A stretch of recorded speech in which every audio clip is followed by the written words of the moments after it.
Pendant qu'ils font 7 fois le tour de la Kaaba, les pèlerins peuvent essayer d'embrasser la météorite.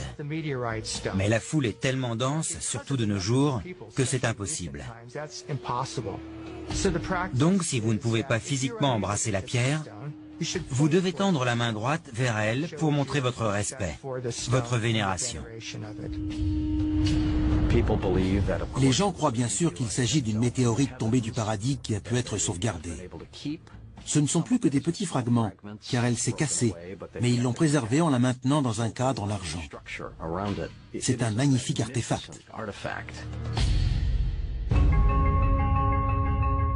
Cette pierre noire serait-elle réellement une météorite comme le pensent nombre d'érudits et de scientifiques? Et si oui, que peut-elle nous dire des origines historiques et peut-être métaphysiques de la foi islamique? C'est plutôt étrange de voir tous les musulmans prier en direction de la Mecque et de cette pierre noire.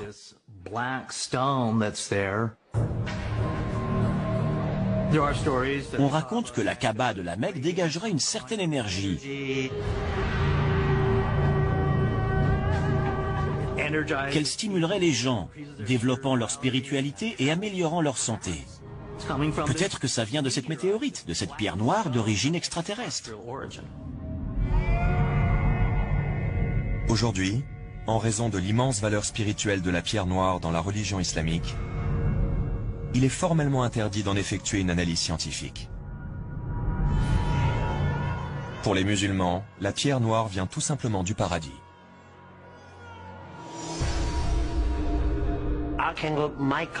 L'archange Gabriel est descendu du ciel pour transmettre un message écrit à Abraham. Et ce message était enfermé dans une pierre.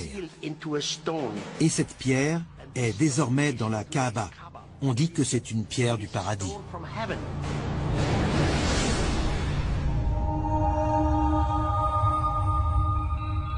Les hommes de l'Antiquité regardaient vers le ciel pour y trouver une inspiration divine. On pourrait être en face d'un cas de ce genre. Les recherches montrent que la Kaaba est dans l'alignement exact de l'étoile Canopus, des cycles de la Lune et des solstices d'hiver et d'été.